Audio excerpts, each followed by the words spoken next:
Dieu est un Dieu stratégique. Il sait si le temps doit être chaud ou s'il doit être froid.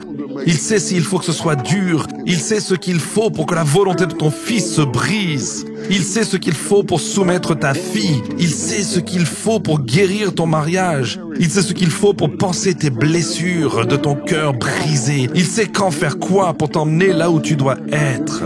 Il voit toujours chaque problème avant qu'il ne se produise. Le maître vigneron utilisera n'importe quoi pour nous ramener à notre besoin de lui.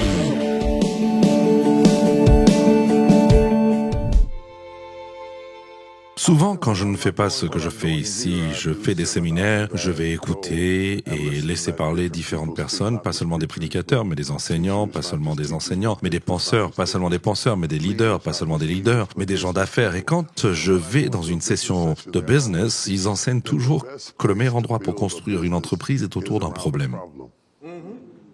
Que si tu trouves ton problème, tu as trouvé ton entreprise.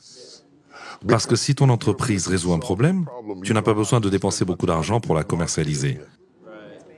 Par exemple, tu n'as pas besoin de dépenser beaucoup d'argent pour commercialiser des hôpitaux. Parce qu'il résout un problème. Le fait qu'il soit la réponse et son propre marketing. Tu n'as pas besoin de commercialiser les salons funéraires. Parce qu'il y aura toujours des clients. Parce qu'il y aura toujours la mort. Chaque fois que tu trouves une entreprise qui résout un problème, tu auras du succès. La raison pour laquelle notre Dieu a résisté à l'épreuve du temps, la raison pour laquelle la Bible est toujours le livre le plus vendu au monde, la raison pour laquelle notre Dieu est invoqué sur tous les continents de cette terre, dans une langue ou une autre, c'est parce qu'il est celui qui résout les problèmes. Il est le déménageur de montagne. Pour chaque maladie, il est le guérisseur. Trop souvent, on pense qu'on connaît la solution. Et on passe du temps, des mois, des années et parfois des décennies afin de finalement apprendre qu'on n'est pas aussi intelligent que ce qu'on pensait. Et on ne sait pas autant que ce qu'on pensait savoir. Et on n'a pas autant que ce qu'on pensait avoir. Et finalement, avec humilité, on incline notre tête devant sa grâce et on se soumet à son plan souverain. Et on comprend la sagesse multiple de Dieu, que Dieu sait tout sur tout.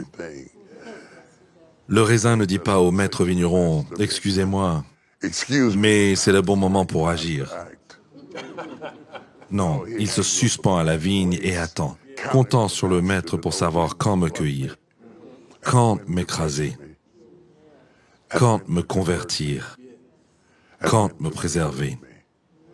Car il sait quand faire quoi dans ta vie. Il y a des choses que Dieu m'a données maintenant. S'il me les avait données il y a 20 ans de cela, je les aurais gâchées. S'il me les avait données il y a 10 ans, je les aurais gâchées. Il y a certaines choses que Dieu a dû mettre en attente pour un moment tel que celui-ci. Un moment où je serai assez fort, assez vieux, assez sage, à la bonne saison de ma vie, pour maîtriser suffisamment bien ce qu'il m'a donné. Et toi, y a-t-il des moments dans ta vie où tu vois Dieu te donner maintenant des choses que tu voulais auparavant, mais Dieu l'a retenu et t'a laissé rester sur la vigne jusqu'à ce que le moment soit venu, pour te tirer au bon moment, pour produire ce qu'il voulait produire dans ta vie, parce que Dieu a une horloge qui n'est pas la nôtre. Son emploi du temps n'est pas le nôtre. Ses voies ne sont pas nos voies. Ses pensées ne sont pas nos pensées. Et si nous nous humilions et devenons assez patients pour l'attendre, ceux qui attendent le Seigneur renouvelleront leur force. Ils montent sur des ailes comme des aigles. Ils courent et ne se lassent pas. Ils marchent et ne se fatiguent pas. Dieu, apprends-moi à attendre. Apprends-moi à attendre. Apprends-moi à attendre, même si je dois juste m'accrocher là comme un raisin sur une vigne et attendre. Apprends-moi à m'accrocher et t'attendre, parce que tu sais juste quand me cueillir, et tu sais juste quand me tirer, et tu sais juste quand m'exposer, et tu sais combien de lumière je peux supporter. Et Dieu ne laisse rien briller sur moi qui soit trop lumineux pour moi. Ne laisse rien briller sur moi qui soit trop chaud pour moi. Car plus la lumière est grande, plus la chaleur est grande. Souvent, mon timing et ma volonté auraient pu me détruire. Si je l'avais eu plus tôt, cela m'aurait anéanti. Nous devons être reconnaissants même lorsque Dieu ne répond pas aux prières et même lorsque Dieu dit non. En fait, j'oserais te dire que je crie plus sur les portes fermées que sur les portes ouvertes. car j'ai confiance en Dieu qui sait ce que je peux supporter et ce que je ne peux pas supporter. Et s'il dit non, je dis merci. Et s'il dit oui, je dis merci. Et j'ai appris, quel que soit l'état dans lequel je me trouve, à être content, car il sait ce qui est le mieux pour moi. Job a dit, il sait comment je le prends. Quand il m'aura éprouvé, j'en ressortirai comme de l'or pur. Je m'en remets à lui. Chaque problème, chaque situation, chaque crise, chaque situation qui se présente dans ma vie et qui semble insurmontable, je jette mes soucis sur lui, car je comprends que tout ce que Dieu fait est stratégique. Quand la Bible dit « Au commencement était la parole, et la parole était avec Dieu, et la parole était Dieu », le mot grec est logos. Et logos, c'est plus que le mot, c'est la pensée.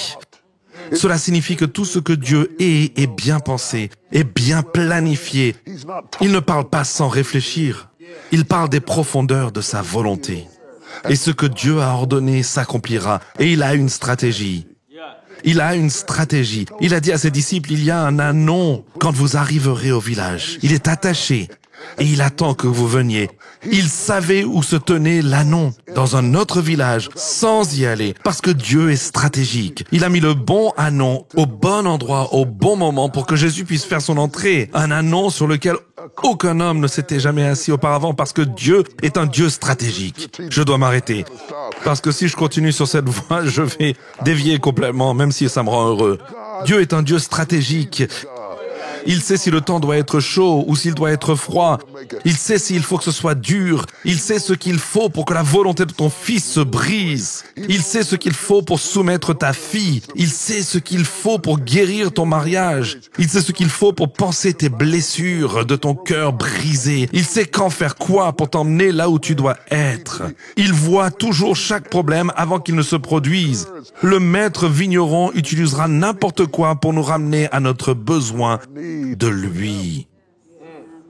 Car sans lui, je ne ferai que m'accrocher à cette vigne jusqu'à la mort.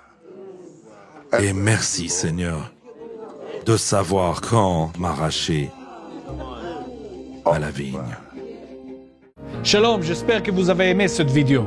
Abonnez-vous pour ne pas rater nos programmes. Merci de faire partie de notre famille TBN. Que Dieu vous bénisse. Shalom de Jérusalem.